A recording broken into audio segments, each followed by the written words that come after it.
The night Soul breathed felt heavier than usual.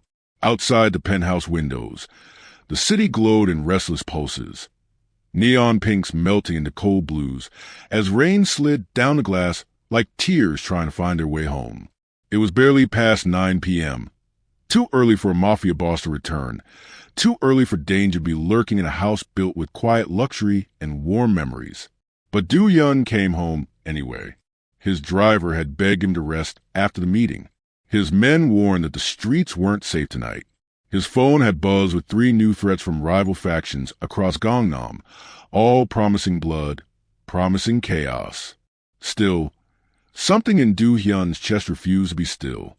A pull, a weight, a whisper of a feeling he didn't trust, but one he couldn't ignore.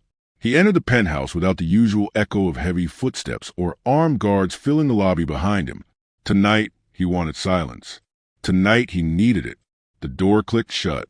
He expected to hear his wife's soft laugh floating from the living room.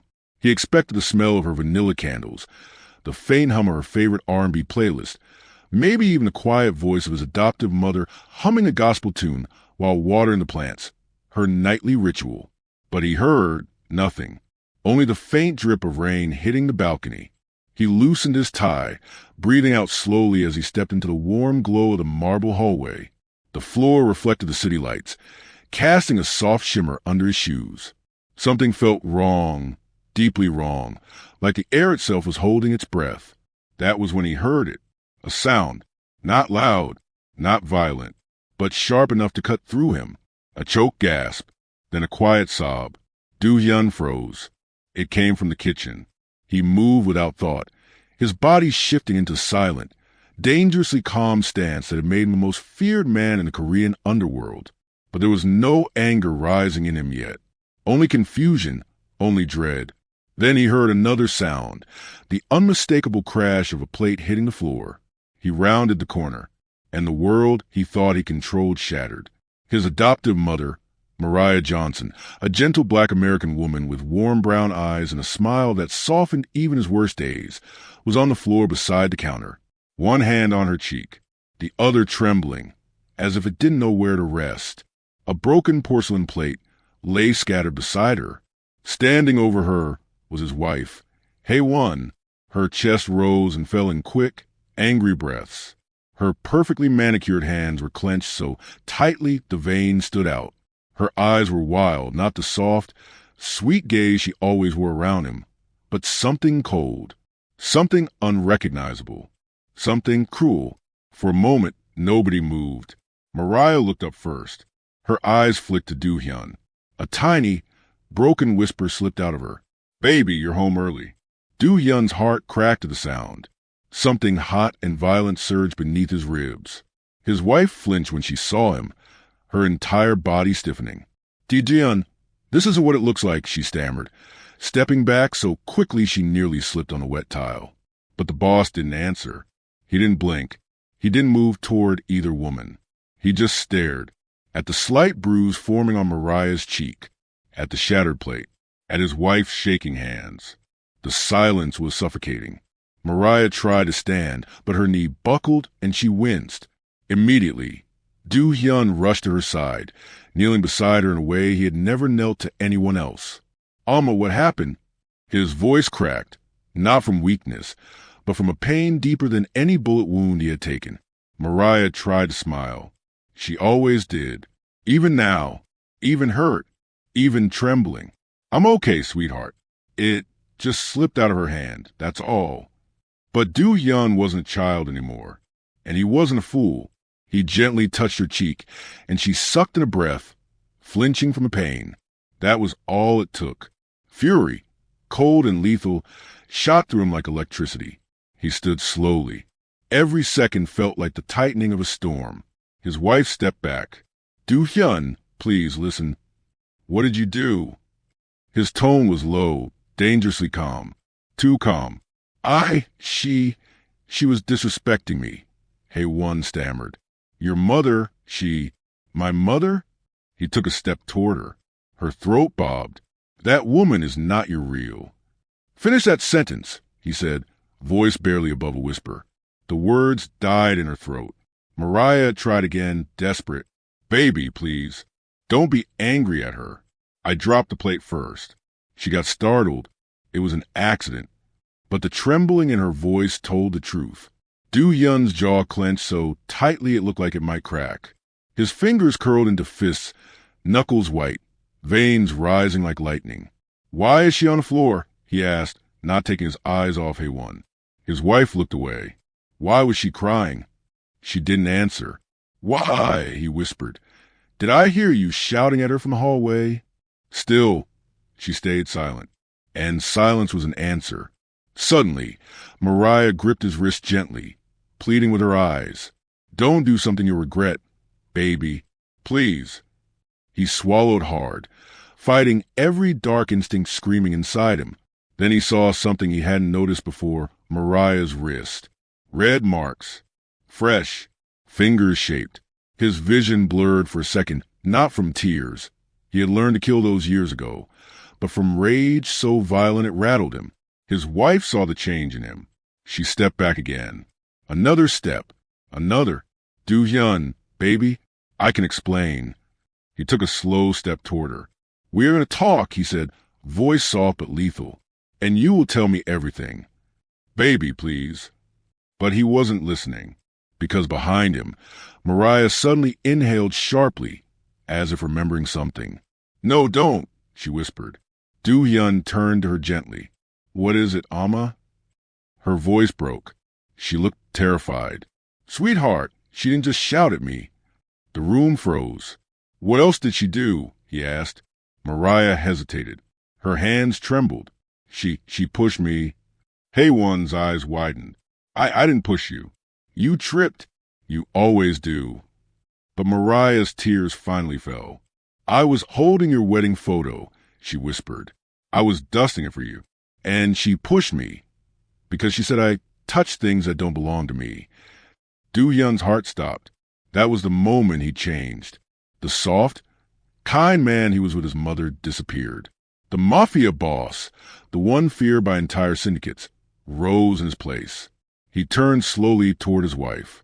Haewon, he said quietly, run. She shook her head, trembling. W what? I said run.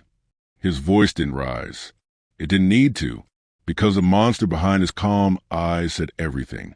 Haewon's breath hitched. She backed away, stumbling into the dining table. I'm your wife, she whispered, voice breaking. You're supposed to protect me. He took another slow step. And you, he whispered, hurt the woman who saved my life. She gasped, tears spilling. Do-hyun, please. He stepped even closer. She pressed herself against the wall, chest rising and falling in terror. But just before he reached her, Mariah suddenly collapsed. Her body gave out. Her eyes fluttered. Her hand slid off the counter. Amma! Do-hyun rushed to catch her before she hit the floor. Her breathing was shallow. Too shallow. Her pulse fluttered weakly under his fingers. His blood ran cold. Call an ambulance, he ordered Haewon without looking at her. She didn't move. Now! She fumbled her phone with shaking hands. But Do-hyun wasn't looking at her anymore. He held his mother close, brushing her hair gently, whispering, Stay with me, Amma, please. I'm here, okay? But her eyelids kept drooping. Her voice was barely audible. Sweetheart, don't blame yourself. Don't talk. Save your strength. I'm proud of you. Her body weakened again. And right there in his arms, she stopped responding. His world turned to ice. And the moment he saw her chest fall still, he looked up at his wife. His eyes were dead, quiet, empty, the look of a man who had just lost the only light in his life. And then he whispered the words that made Haewon drop her phone. You're not leaving this house. The air went silent. Kindly subscribe, like, comment, and share if you enjoyed this story, and turn on the notification bell so you won't be missing out what next. The sirens arrived before the neighbors could wonder why a penthouse that always glowed with warmth was suddenly drowned in darkness. Paramedics flooded the living room, carrying stretchers, equipment, oxygen masks, but none of the noise reached Do-hyun. He stood frozen beside the couch where they laid Mariah, his mother, his anchor, his only softness. Every machine beat too fast, too loud, too aggressive. Every breath she took felt like a stolen miracle. Hey-One paced behind him, hands shaking, mascara streaked down her cheeks, muttering half-sentences meant to excuse her actions, but none of them reached him. Why isn't she waking up? She whispered to no one. Or maybe she wished she could ask God himself. Do-hyun didn't answer. He couldn't. All he could see was his mother's still face and the faint red marks on her wrist that broke something inside him so permanently he wasn't sure there was any man left underneath it. "Sir," a paramedic finally said, stepping toward him with cautious eyes, "we need to transport her immediately. She's in a state of medical shock. If we don't get her to the hospital—" He didn't wait for the rest. "Go," he muttered. Then louder, colder, "Now!" The paramedics jumped into action, lifting Mariah carefully. Do-hyun moved with them, never leaving her side, his hand gripping the stretcher rail, as if letting go would mean losing her forever. But when they reached the door, he stopped. He turned. His wife stood there, trembling, as if his gaze alone could slice through her. "You're not coming," he said quietly. Hey-One's lips parted. "Do-hi, you don't deserve to be near her." The words cut through the air like winter steel. Her breathing hitched. I didn't mean, it wasn't supposed to." He stepped closer. One step. Another. Every inch he moved felt like doom creeping across the room. "You will stay here," he said. "When I return, we will finish this conversation." Fear washed over her face. Real fear. But he didn't let her finish. He turned, following the stretcher out the door. And Hey-One collapsed to the floor the second it slammed behind him. The ambulance raced through the neon-lit streets, weaving between taxis and midnight buses, as the rain began to pour harder. Each drop hitting the roof like angry fists.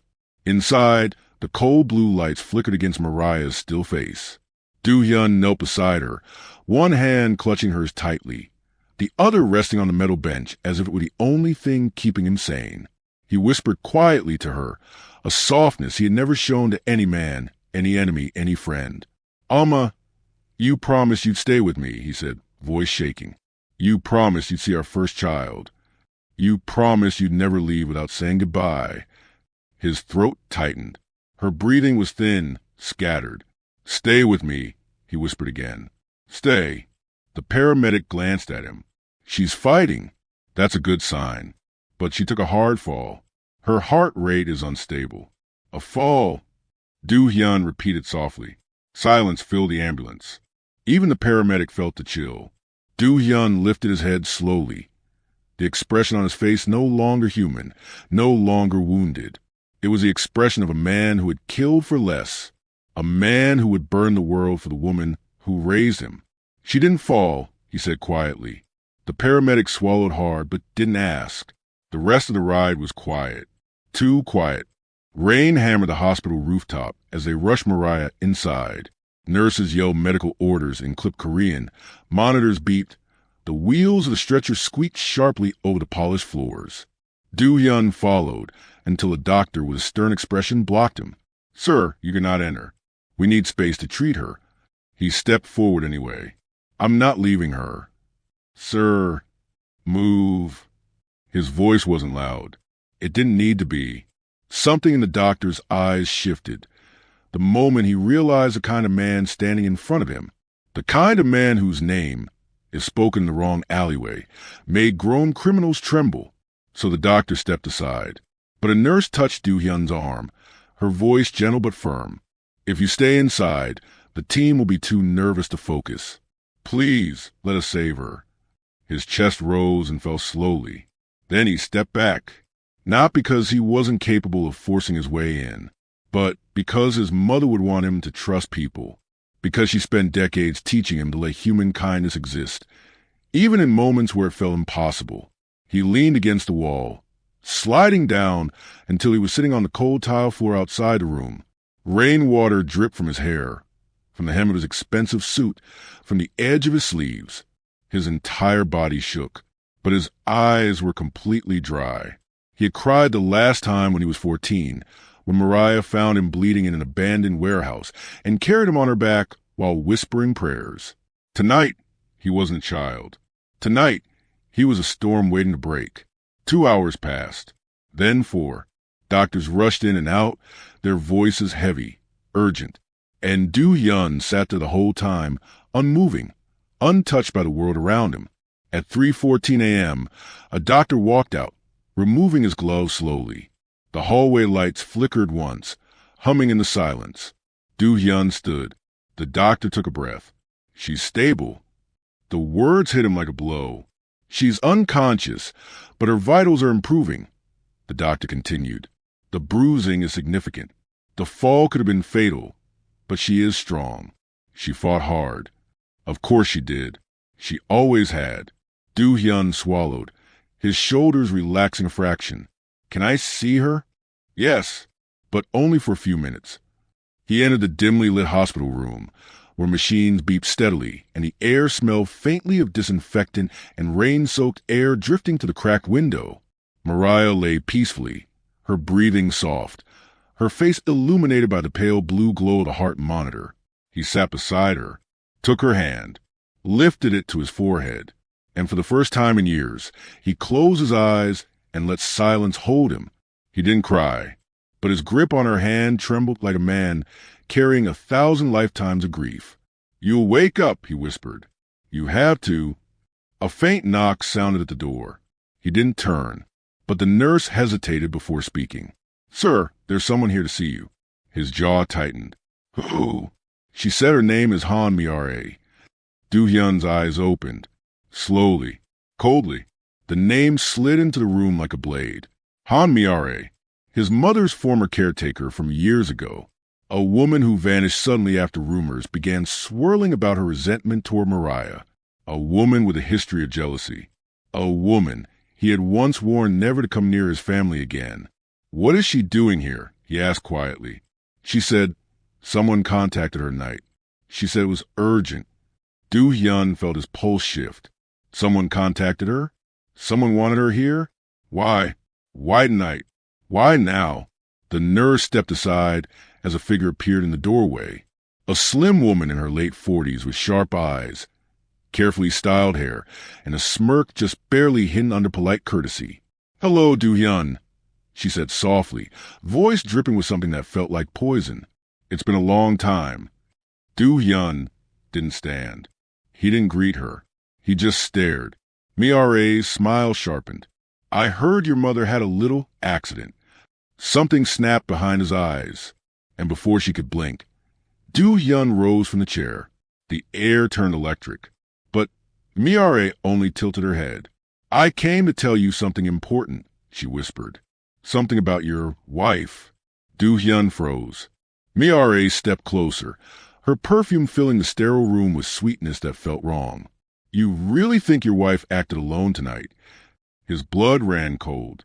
What do you mean? He said quietly. Miare smiled wider. Oh, sweetheart, she whispered. Your wife has been hiding much more from you. Do-hyun's heart stopped. Miare leaned in, and what she whispered next made his entire world tilt. You should ask her, she said, who told her to hurt your mother. The air shattered. Do-hyun's breath stilled, and Miare straightened, satisfied. She wasn't brave enough to do it alone, she said softly. She had help. The room fell silent.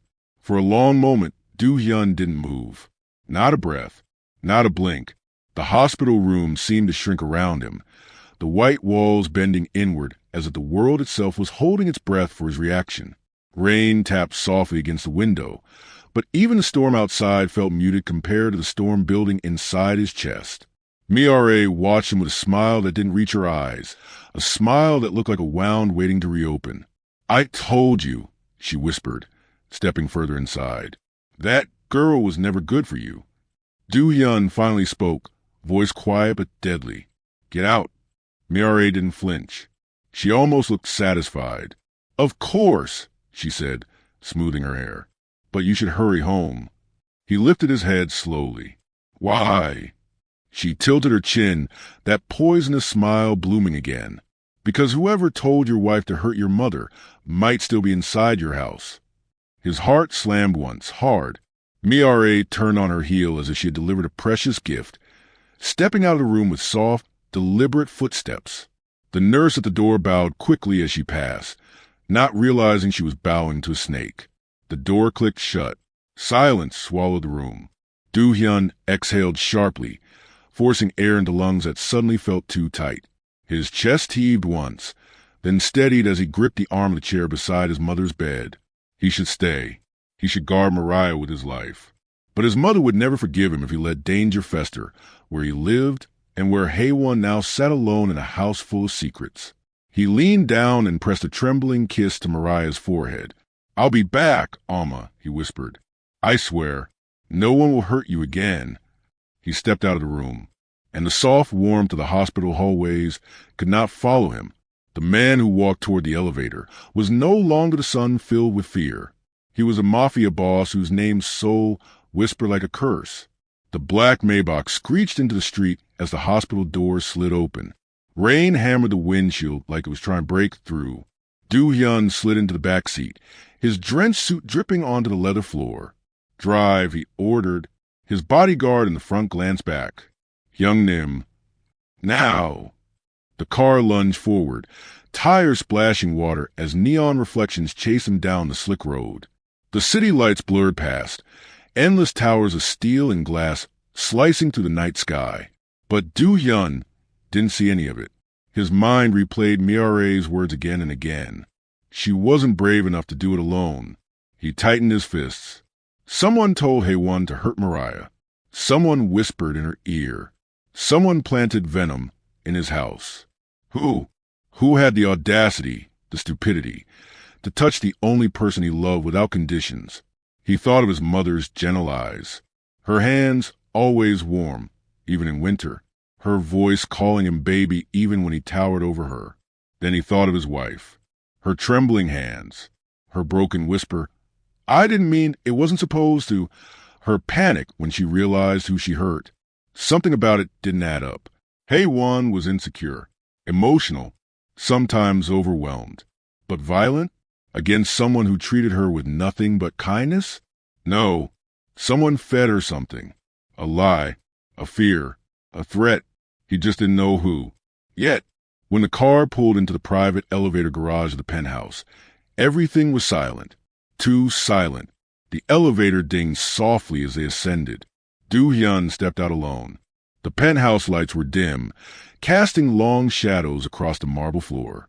The scent of spilt perfume, broken glass, and faint blood still lingered in the air. He walked toward the living room slowly. His shoes tapped against the floor rhythmically, echoing through the massive space. Haewon sat curled on the couch, knees pulled her chest, tears staining her face. She looked small, like a child lost in a storm. When she lifted her head and saw him, her whole body jerked. "Do-hyun?" Her voice cracked. He didn't look at her. Not yet. He walked to the shattered vase near the television, the one Mariah had bought from Busan years ago. He picked up a shard, running his thumb over its sharp edge. "You told me she fell," he said softly. Haewon shook violently. I panicked. I didn't want you to think. I didn't know." He turned. That was all it took. Her breath caught in her throat, because the expression on his face wasn't anger. It wasn't hatred. It wasn't even disappointment. It was silence, a silence more terrifying than any shout. "Tell me exactly what happened," he said. Haewon stood on shaking legs, taking 2 steps toward him. I didn't want to hurt her," she whispered. "I swear, she called me by mistake. She told me to bring her favorite tea. I went to help her." "Stop." His voice sliced through her words. "Don't lie to me." Her knees buckled, and she steadied herself on the armrest. "I'm not lying," she sobbed. "I swear I'm not lying. Someone told me." Do-hyun's eyes sharpened. "Told you what?" Her lips quivered. He stepped closer. His shadow fell over her. "Haewon," he said quietly. "Who told you to hurt my mother?" Her bottom lip trembled. Her breathing hitched. Then something creaked behind them. A floorboard. Soft, but deliberate. Do-hyun froze. Haewon's eyes widened with terror. He turned his head slightly, just enough to see the far end of the hallway leading to the guest rooms. A silhouette stood there, tall, still, watching. The lights flickered once, illuminating the figure for a split second. A man, black hoodie, gloved hands. A cold, expressionless stare directly at Do-hyun. Then the figure moved, slowly, silently, stepping backward, melting into the hallway's darkness. Do-hyun's blood turned to fire. "How long has he been here?" he whispered. Hae-won began to sob uncontrollably. I don't know. He said he'd kill me if I told you." Do-hyun didn't hear the rest. He was already moving. Silent, deadly. The lion had smelled the intruder. He reached into the drawer beneath the TV console, pulling out a black tactical pistol. He kept hidden for emergencies, and tonight was the night the emergency had finally come home. "Hae-won," he said without looking back. She swallowed, trembling violently. "Why, yes?" "Stay here. Do not move." "Buddy?" "I said don't. Move." His voice left no room for fear to speak. He stepped into the hallway. It felt colder than the rest of the house, like a presence was still there, watching him, testing him. The hallway stretched long and quiet, lined with framed photographs Mariah had insisted they hang. Childhood pictures, holiday dinners, candid moments of joy. Those memories felt like mockery now. He walked slowly, gun raised, eyes sharp. Every step echoed with danger. The air thickened. He reached the guest bedroom door. Slightly open. A razor-thin sliver of darkness inside. He pushed it. The door creaked. The room was empty. But the sliding balcony door was open. Rain pouring in, curtains fluttering like they were whispering warnings. The intruder had gotten this far, this deep, into his home, into his sanctuary. He stepped onto the balcony, rain soaking his hair, dripping down his jaw. The city lights stretched beneath him like 1,000 shattered mirrors. The cold wind bit at his skin. He scanned the edges, the rooftops across the street, every shadow that could hide a threat. And then a soft chuckle echoed from somewhere above him, low, mocking. Do-hyun's heart stilled. His eyes lifted to the rooftop of the adjacent building. And there, silhouetted against the stormy sky, stood the same man from the hallway. This time, he lifted 2 fingers to his head and saluted, as if daring Do-hyun to follow. Then he stepped back and vanished into the rooftop darkness. Lightning split the sky. Thunder shook the air. Do-hyun's grip tightened on the gun until his knuckles whitened, and the realization struck him like a blade. This wasn't random.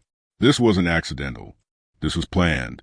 Someone infiltrated his house, manipulated his wife, hurt his mother, and tonight was only the beginning. Behind him, Hae-won screamed. Jisoo didn't sleep that night, not because she wasn't tired, but because every time she closed her eyes, she saw Eunmi's face. The shock, the pain, the way her hands trembled as she gently covered her cheek. Jisoo kept replaying it, hearing her own voice saying the words she regretted the most. "You're nothing but a fake mother." 3 hours later, at almost 4 a.m., Do-hyun still hadn't returned home. Jisoo sat on the couch, knees pulled to her chest, staring at the door like it would magically reveal him. The house was silent, but it wasn't peaceful. It felt like the walls were holding their breath. She didn't know when she fell asleep, but she knew exactly when she woke up. A text message vibrated beside her. "Do-hyun, we need to talk." Her stomach twisted. Not "good morning." Not "I'm coming home." Just the sentence that ruins hearts. She sprang up, brushing her hair back, and checked the living room. Eunmi wasn't there. Her shoes were gone. Her apron was neatly folded on the counter. She had left before dawn. Jisoo swallowed guilt like poison. In the kitchen, a bowl of porridge sat on the stove, still warm. Eunmi's last gesture before walking out. Before Jisoo could cry again, her phone buzzed. This time a call. Her hand shook as she answered. "Hello." But the voice was not Do-hyun's. It was Mr. Park, the family attorney and one of the only people who had served Do-hyun since the very beginning of his criminal empire. "Mrs. Lee, Do-hyun asked me to escort you to the mansion. He's waiting." The mansion. Not home. Her throat tightened. Is he angry? That's not for me to say, ma'am. Please be ready in 10 minutes. Click. The line went dead. The car ride was silent. Too silent. When Jisoo stepped into grand entry hall, marble floors, crystal lights, the cold scent of winter pine. Everything felt unfamiliar, like she was entering someone else's marriage, someone else's home. Do-hyun was standing at the far end of the living room, back turned to her, hands in the pockets of his tailored coat. The fireplace crackled behind him, but it didn't warm the room. He didn't turn around when he spoke. Where is she, Jisoo? Her heart dropped. I don't know. I woke up and she was gone. She left this house, he said softly, dangerously calm. The only place she ever felt safe. Do-hyun, I'm sorry, He turned sharply. His eyes were red, exhausted, but too controlled. That was scarier than when he was furious. You slammed her. You spoke to her like trash. You made her think she doesn't belong in her own son's life. Jisoo's breath hitched. If you had hit me, he continued, I would have forgiven you instantly. But you broke the one heart I never wanted to see broken. Tears spilled down her face. She called me useless first, Jisoo whispered weakly. She said I wasn't good enough for you. Do-hyun's face froze. What did you say? Jisoo blinked. She told me I could never be the woman you need, that I'm not worthy of our home. Silence. A terrifying, heavy silence. Then, Jisoo, he said slowly, my mother has never spoken like that. Not to anyone. Not even to my enemies. Jisoo's chest tightened. He stepped closer. Too close. Close enough that she saw the fracture of disappointment in his gaze. I asked her, he said. I begged her to tell me what happened. She cried. She said she didn't know what she did wrong. Jisoo's stomach twisted into a knot she couldn't untangle. Because she knew what she had done. She had twisted a simple comment. Take a break, Jisoo. You look tired today. Into something poisonous because she was jealous, insecure, and overwhelmed by a mother-in-law who was too perfect. She lied. She lied to justify hurting her. Do-hyun stepped back, as if the air between them was heavy. I can forgive anger, he whispered. I can forgive mistakes. But lies destroy families, Jisoo. Her knees gave out, hitting the marble floor with a sharp echo. I'm sorry, she cried. Please, I wasn't thinking. I was scared you loved her more than me. I was scared I didn't belong here. Do-hyun closed his eyes like her words were a blade. When he opened them, the softness she longed for wasn't there. Jisoo, you need to fix this. She looked up confused. What? You will find her, he said. You will apologize to her, and you will make this right. But I don't know where she is. A beat. Then he said something that froze her lungs. I do. He picked up his coat. She went to the one place she always goes when she's hurt, the place she lived before the world changed for her. Jisoo wiped her tears. Where is that? Do-hyun opened the door and looked back at her with an expression darker than anything she'd seen from him. My mother, he said quietly, returned to the slum she grew up in because she believes she deserves nothing better. Jisoo's breath shattered. And you, his voice lowered, sharp with pain, are going to bring her home before I lose the only pure thing left in my life. The moment Do-hyun shut the door behind him, the mansion felt like a cavern, too wide, too cold, too loud with silence. Jisoo stood frozen in the entry hall, his last words slicing through her like winter wind. You're going to bring her home before I lose the only pure thing left in my life. Her hands trembled violently, not from fear of punishment, but fear of losing the love that made her feel alive. She grabbed her coat and ran outside. Snowflakes fell in soft spirals around the car as she sat in the back seat of Mr. Park's black sedan. Soul blurred past the window, tall buildings fading into older ones, neon lights dissolving into darkness, streets narrowing into alleys. Mr. Park drove without speaking, but after 20 minutes, he finally broke the silence. Mrs. Lee, do you know what that place means to them? Jisoo swallowed. No. Mr. Park kept his eyes on the road. It was where Unmi raised Do-hyun alone, where she worked in a fish market from dawn till night, where she carried him on her back in winter because his shoes had holes. Jisoo blinked hard, biting her lip as guilt stabbed deeper. She never asked for anything, he continued. Not money, not comfort, not safety. She only wanted one thing, for him to live a life she never could. The car slowed. And today, he said softly, she went back there because she thinks she failed. Failed her son, failed herself, failed the woman her son chose. Jisoo felt her throat close. Mr. Park, do you think she hates me? The man gave a faint, sad smile. That woman? Hate? No, but she is hurt, and she is scared. Scared me? No, scared that she pushed you away. Scared that she didn't protect her son's happiness. Scared that she's losing the family she prayed for 20 years. Jisoo's chest tightened until her breath shook. Then the car stopped. The old neighborhood stood before her. Crumbling brick buildings, laundry lines hanging between windows, the smell of boiling broth and cold concrete in the air. Nothing here matched the polished world she lived in now. This was survival. This was pain. This was history. Jisoo stepped out, boots crunching on icy gravel. Children ran past her, chasing a worn-out soccer ball that bounced off uneven cement. A stray cat darted under a wooden table. Mr. Park pointed. She's in there. A tiny, rusted door with peeling green paint. The place Eunmi used to call home. Jisoo wiped her cheeks, inhaled sharply, and walked toward it. Her hand hovered above the doorknob, shaking uncontrollably. She pushed. The room was barely the size of a closet. A thin futon, a kettle, a small window fogged with cold. And in the corner, Eunmi, still wearing the same apron from the mansion, hands folded tightly on her lap, eyes red but calm. She wasn't crying. She looked numb. Her eyes lifted when she heard the door creak. Jisoo froze in place. Eunmi's voice was soft, too soft. You shouldn't be here. Jisoo's heart split. I came to apologize. Eunmi looked down again, picking at the edge of her apron as if trying to keep her hands busy to hide how much they shook. You said some very painful things, Jisoo. Jisoo's voice cracked. I know.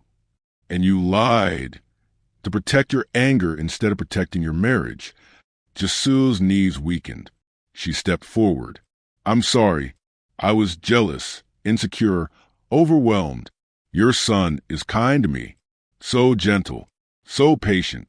And sometimes I feel like I don't deserve him. Like I can't live up to the standard you set. Eunmi's eyes flickered with surprise. Then sadness. Jisoo, I never wanted you to feel that way. Jisoo knelt on the cold ground in front of her. You're perfect, she whispered, and that terrifies me. Eunmi shook her head. I am far from perfect. I just try my best. But your best is beautiful, Jisoo cried. Mine wasn't. For a long, heavy moment, neither of them moved. Then, to Jisoo's shock, Eunmi reached out and touched her cheek.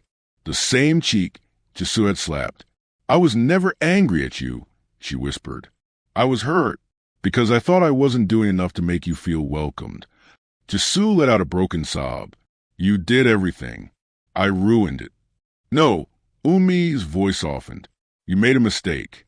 Humans make them every day. What matters is that you came. Jisoo grabbed her hands desperately. Please come home. Do-hyun is worried. He's hurting. Eunmi's expression trembled. Did he cry? She asked quietly. Yes. Eunmi covered her mouth, trying not to break. Jisoo, she whispered. I love him more than life itself, and I love whoever he chooses, even if it takes time, even if it's difficult. I never wanted to be in the middle. Jisoo bowed her head against Eunmi's knees. I'm sorry. I promise I'll change. Please forgive me. Eunmi gently lifted her face. I forgave you the moment you walked through that door. Jisoo burst into tears and hugged her. Tightly, desperately, afraid she would disappear, she let go. After a long moment, Eunmi whispered, Let's go home, Jisoo. Jisoo exhaled a sob of relief. She stood, helping Eunmi up gently. But as they reached the doorway, Eunmi stopped. Jisoo, yes. Umi looked at her with something fragile and ancient in her eyes. What you said yesterday about me being a fake mother. Jisu's heart plummeted. Umi took a shaky breath. I know I didn't give birth to him, but I loved him with everything in me. A tear slid down her cheek. That is the only thing I never want to hear again. Jisu nodded with a trembling heart. I swear it will never happen again. Umi smiled faintly. Good, because you are his future and I am only his past. Jisu shook her head fiercely.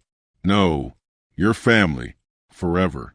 Umi's eyes softened, and for the first time since the fight, she touched Jisu's cheek with warmth. Then let's go home, daughter-in-law.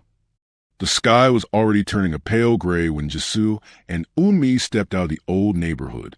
Snow drifted slowly, soft and quiet, as if the world was trying to soothe wounds it knew nothing about. Mr. Park opened the car door with a relieved breath. You found her, he whispered. Jisu nodded, wiping her face discreetly.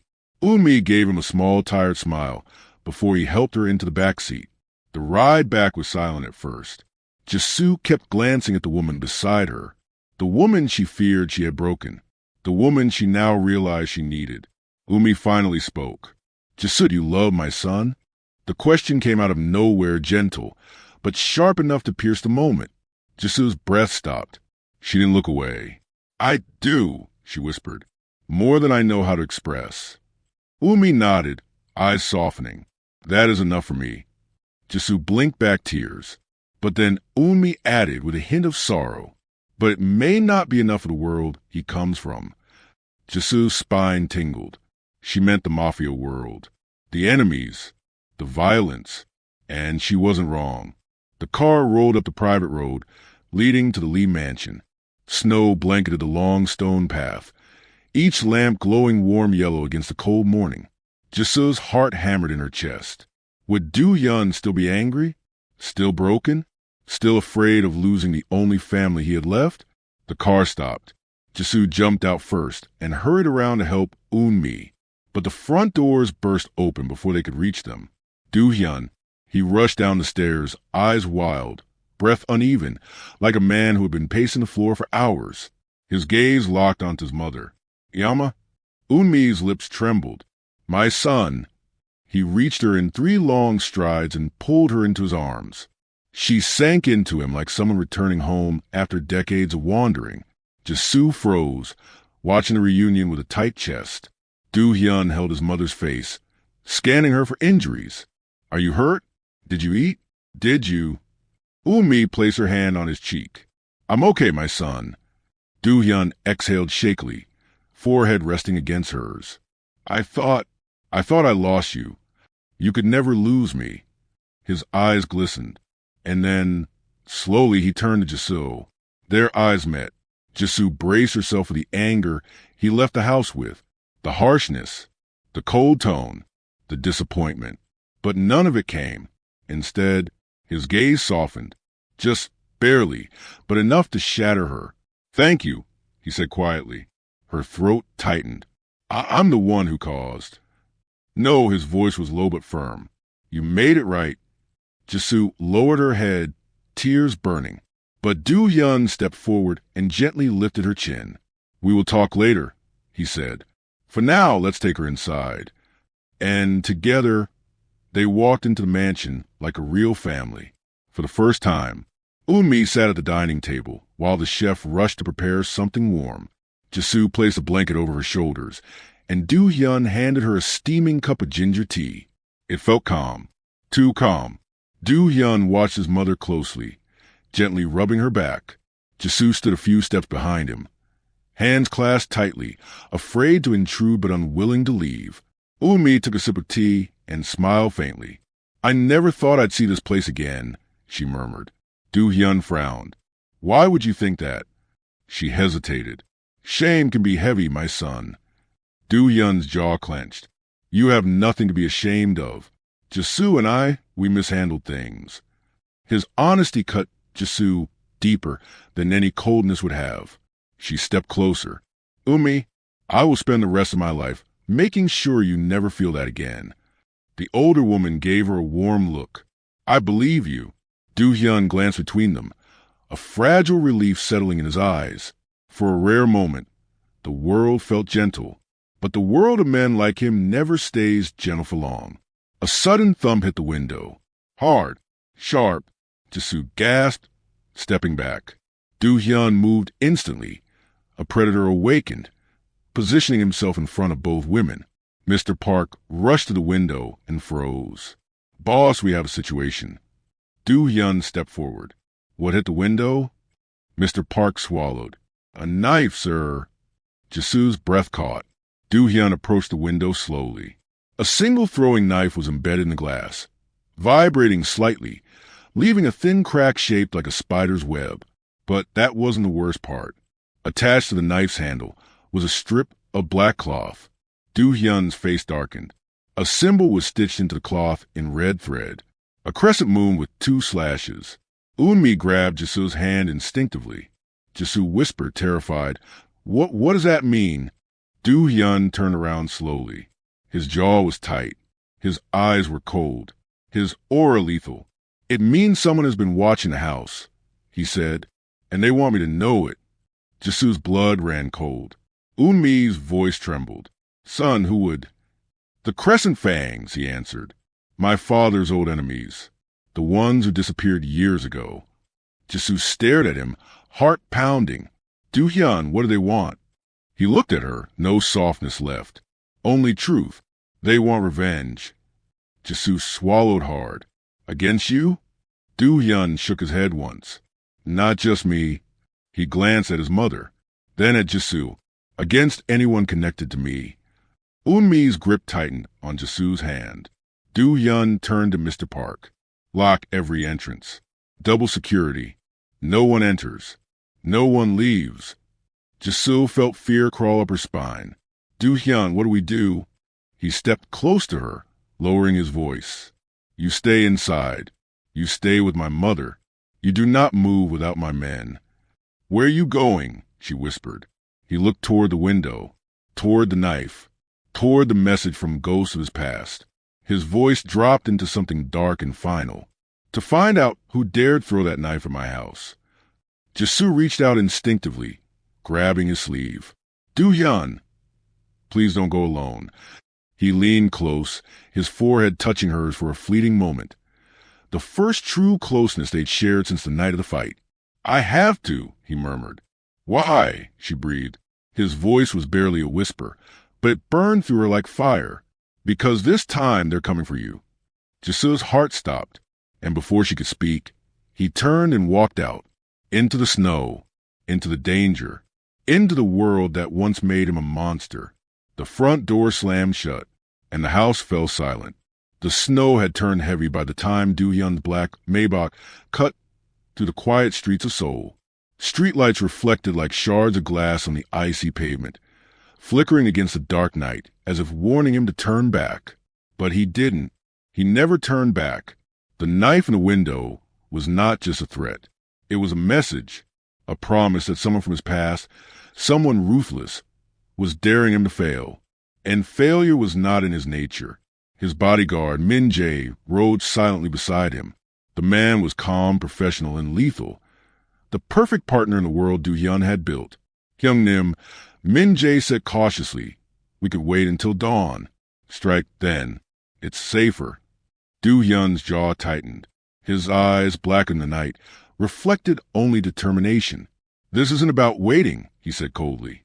"They've watched my family. They've broken the rules by stepping into my home. If I wait, they'll come back. And next time, it won't just be a knife."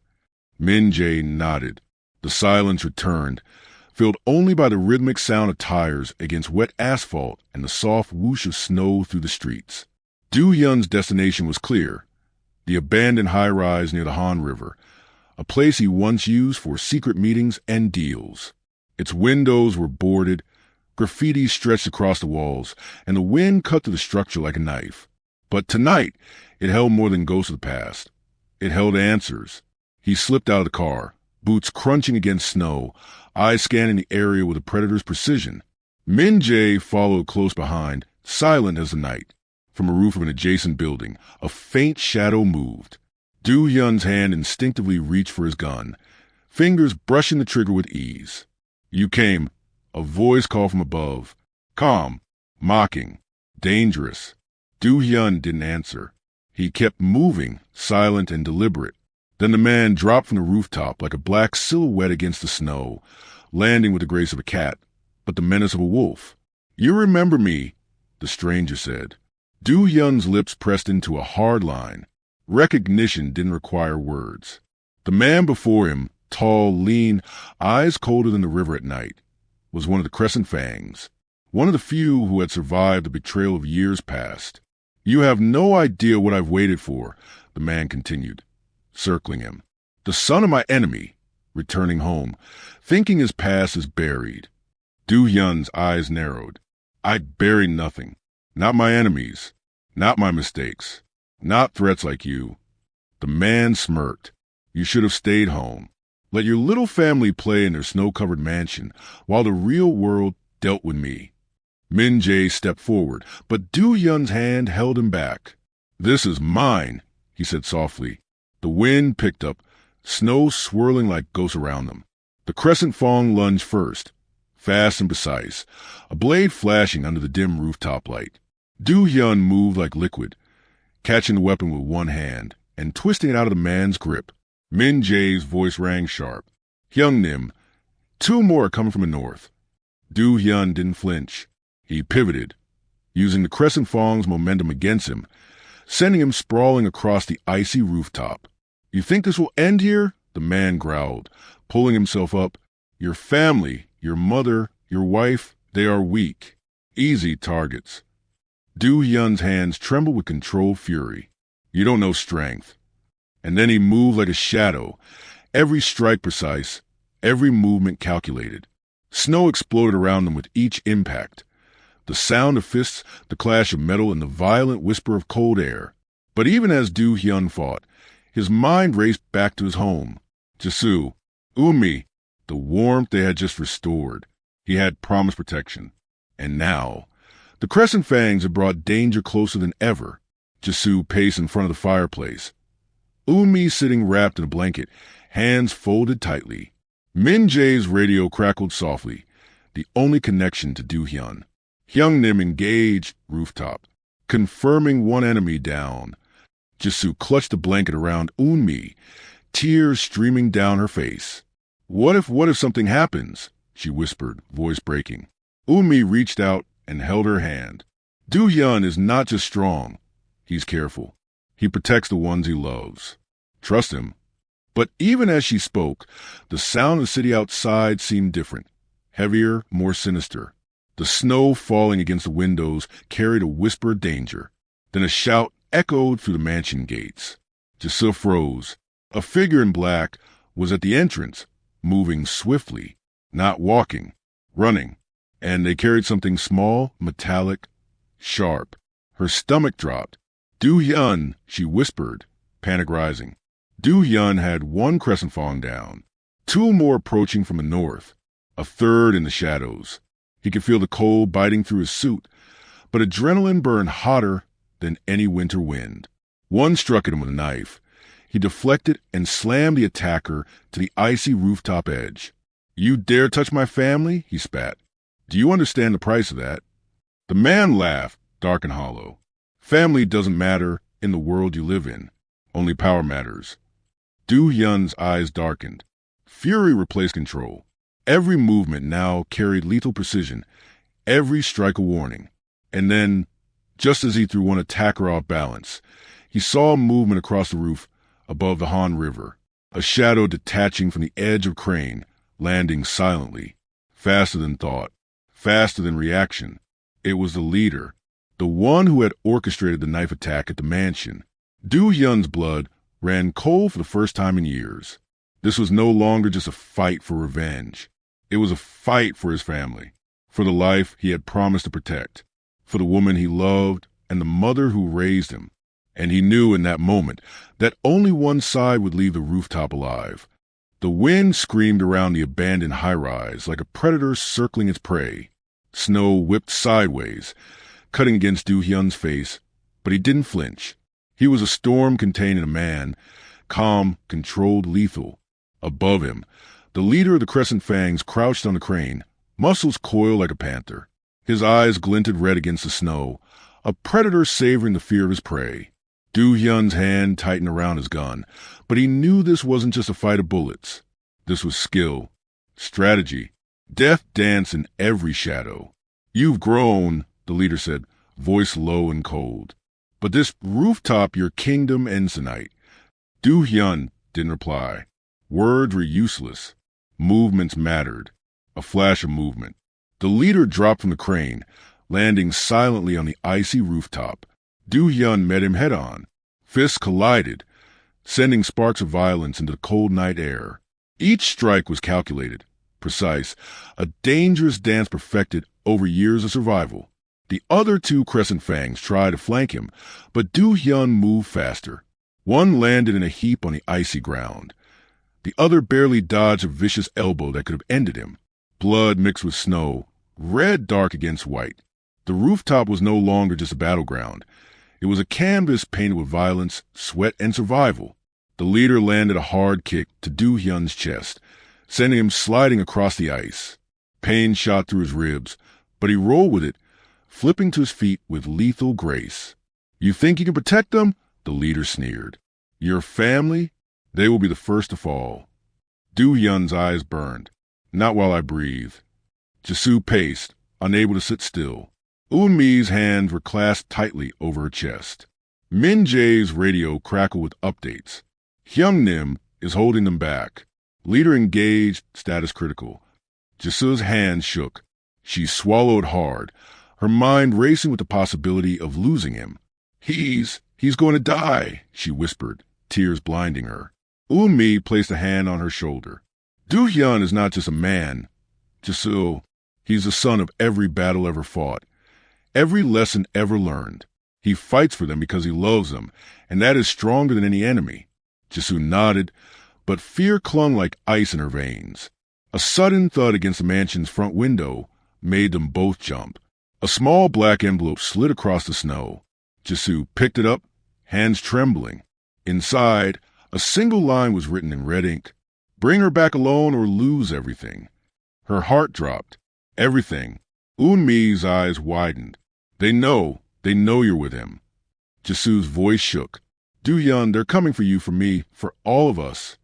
The words barely left her mouth when Min-jae's voice came through the radio. "Ma'am, Hyung-nim just called. He's in trouble. They're stronger than expected." Do-hyun's body was battered but unbroken. Every move was measured. He dodged, blocked, and countered. The leader of the Crescent Fangs never expected a man to fight like he was defending everything he loved. A blade cut the air above his shoulder. Snow exploded as it struck the rooftop railing, missing him by inches. Do-hyun lunged, twisting his body midair and slamming the leader into the steel crane leg. Metal groaned under the weight. "You think you're untouchable?" The leader hissed, pain flashing in his eyes. "You are nothing." Do-hyun's response was silence. His fist struck like thunder. Each hit carried the weight of every life he swore to protect, his mother, Jisoo, and the family he built from blood and sacrifice. The wind howled, carrying the sound of steel, snow crunching, and grunts of pain. The battle seemed endless, a violent ballet on a rooftop over the frozen Han River. Then, in a moment of chaos, the leader pulled a small device from his pocket, a remote detonator. Do-hyun's eyes widened. "What are you?" Before he could react, the building shuddered. Concrete cracked. Snow tumbled from the edges. The leader smirked. "If I can't have him, I'll destroy everything around him. Let's see if he can protect what he loves most now." Do-hyun froze. Every life he cared for flashed before him. Jisoo, Eun-mi, the mansion, Min-jae. He clenched his jaw. "I promised. I will protect them. No one touches my family." He lunged forward, grabbing the leader's arm mid-pull of the detonator. Their bodies struggled, sliding across the ice, blood mixing with snow. The device slipped from the leader's hand, clattering near the rooftop edge, perilously close to the river below. Do-hyun's hand shot out, grabbing it just in time. His breath came in sharp bursts. The leader's smirk faltered, replaced by disbelief. "You survived?" I will survive, Do-hyun growled.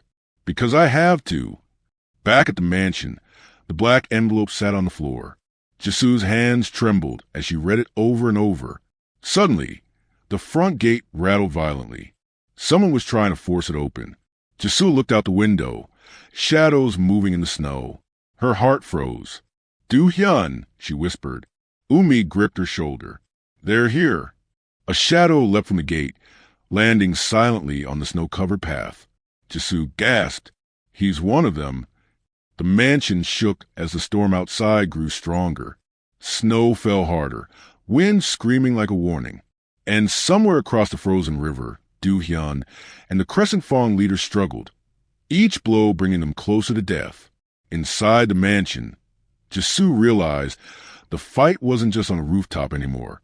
It had come home. The shadow at the gate raised a weapon, and everything Jisoo loved was about to be tested.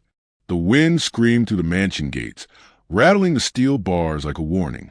Snow whipped against the windows in sharp, stabbing waves. Inside, Jisoo clutched Umi's hands, her knuckles white with fear. They're here, she whispered, voice trembling. Umi's eyes were wide but steady. She tightened her grip on Jisoo. We stay together, no matter what.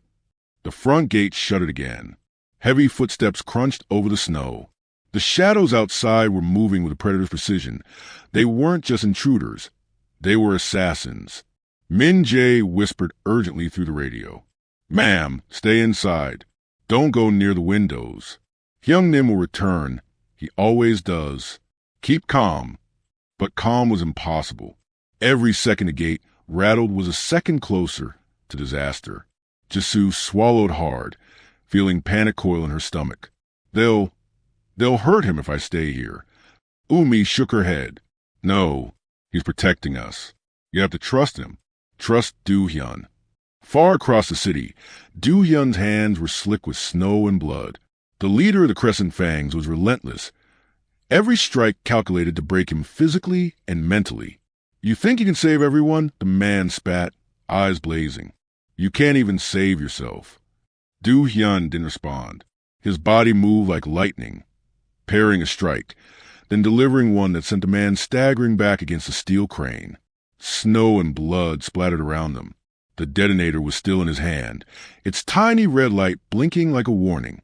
One wrong move, and the entire high-rise could crumble, taking him and everything he loved with it. I don't fail, Do-hyun muttered, voice low and lethal. Not with my family at stake. Inside the mansion, the intruder struck.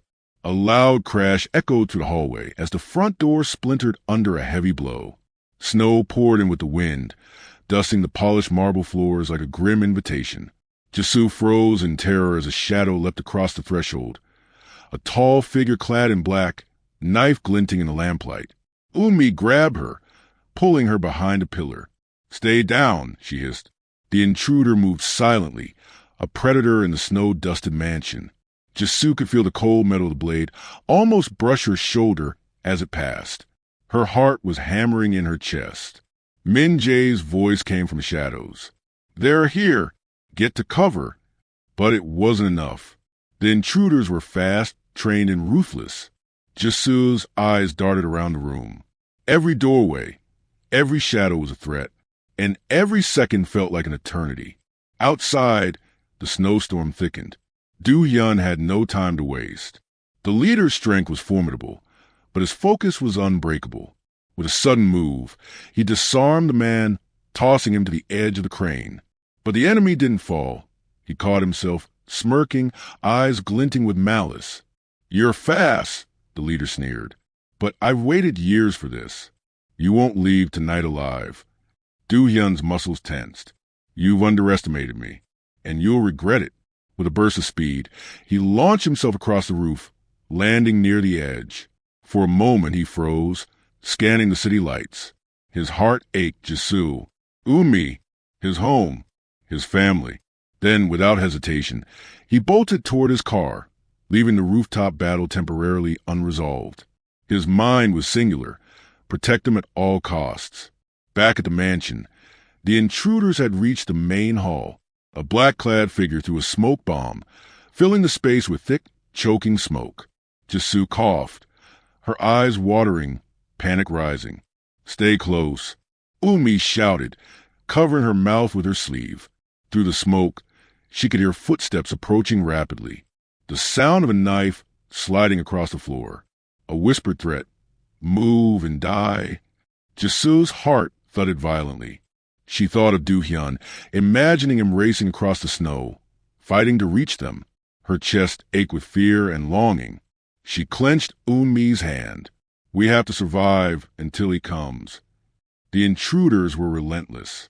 One of them lunged at Eunmi, but Jisoo reacted instinctively, grabbing a decorative vase and smashing it against the intruder's head. The man fell, dazed, but others were still closing in. Min-jae appeared from the shadows, gun in hand, taking down 2 assailants with calm precision.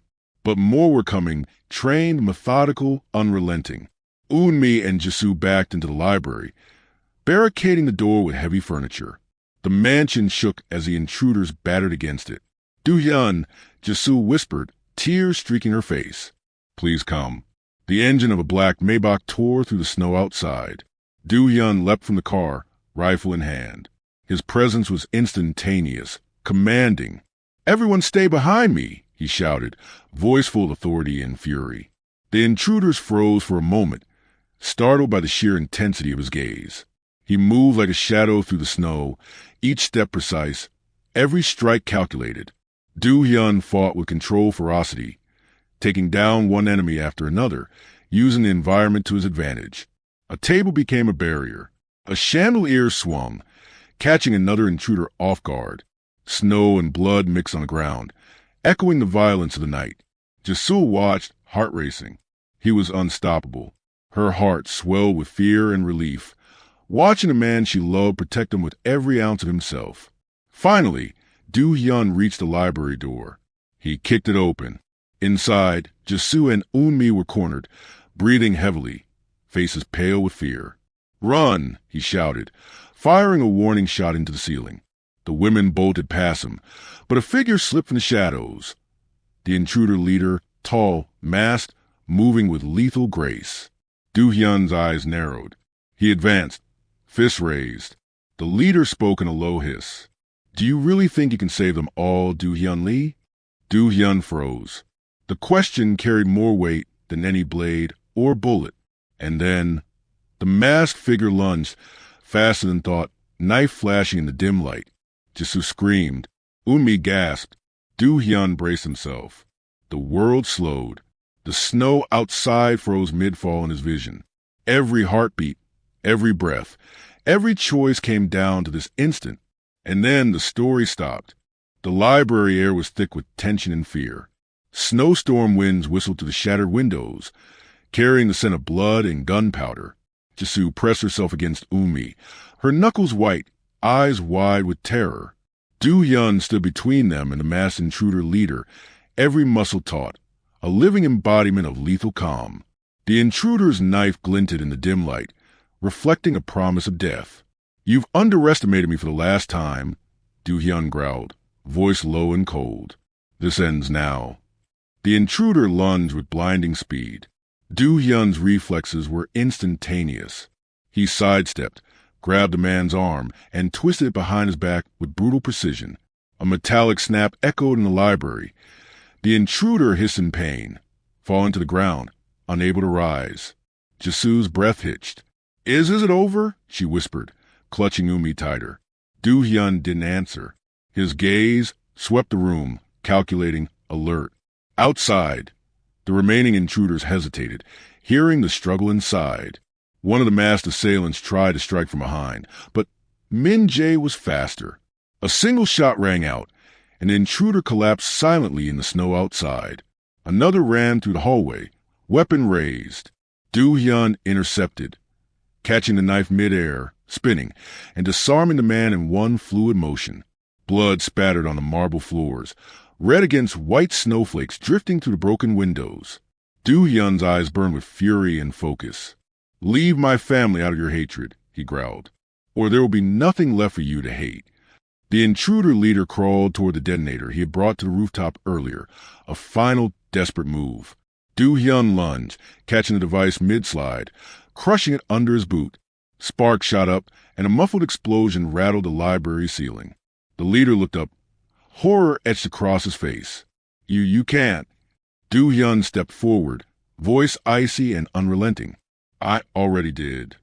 With one swift movement, he struck the leader unconscious, his body hitting the floor with a thud that shook the room. Silence fell. The snowstorm outside began to calm. The mansion, though battered, still stood. The remaining intruders had fled, leaving destruction in their wake, but no lives lost. Jisoo ran to Do-hyun, tears streaming down her face. She threw herself into his arms, shaking with relief and emotion. You're alive, she whispered. I promised, Do-hyun murmured, holding her tightly. I will always protect you and Iyama. Eunmi stood, shaky but composed, her eyes brimming with pride and gratitude. She embraced Do-hyun, a mother's relief and trust shining through. My son, you've kept your promise, she said, voice thick. I am proud of you. Do-hyun's chest heaved. For the first time in hours, maybe days, the tension melted slightly. The snow fell gently now, quiet and peaceful, blanketing the night in soft white. The intruders were left in the snow outside, captured by authorities called in by Do-hyun's network. Their plan to destroy the family had failed completely. Do-hyun surveyed the damage, walking to the mansion slowly, eyes lingering on each broken window and overturned chair. Each mark of violence reminded him of the fragility of what he loved. But it also reminded him of the strength of his family, of Jisoo, Eunmi, and himself. He turned to Jisoo, voice low, full of both authority and tenderness. From now on, no one threatens his family. Not them. Not anyone. Jisoo nodded, feeling the weight of his words and the absolute certainty behind them. Eunmi smiled, stepping closer. Your enemies are gone. Tonight, justice is served. And you've kept everyone safe. Do-hyun looked at her, eyes dark and soft at the same time. Justice is only real if it protects those you love. Later that night, the mansion was quiet. The snow had stopped falling.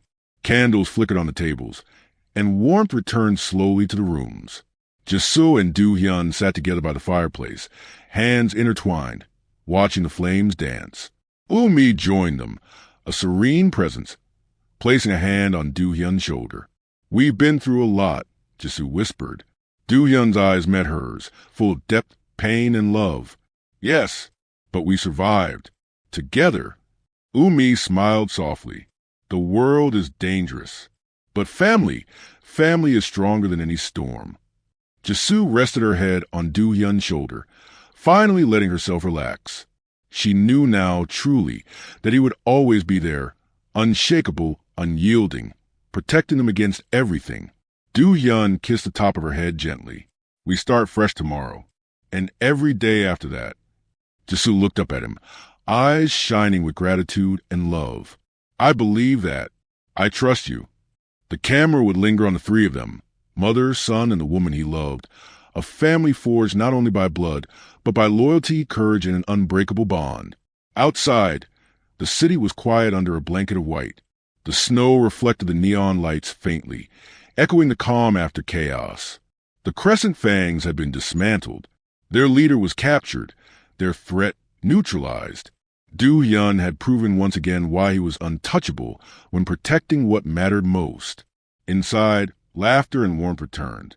Jisoo whispered to Do-hyun, We're safe now. He held her close. Safe for tonight. But I will make sure we're always safe. That's my promise. Eunmi smiled at them, her heart full. And now we rebuild. Together. The fire crackled. The snow fell quietly outside. And for the first time, the Lee family, forged through love, loyalty, and blood, was at peace. Justice had been served. The world outside could wait. Inside, they had each other. And that night, under the soft glow of candlelight and the remnants of snow on the ground, the Lee family knew one truth. Love, loyalty, and courage always triumph over darkness.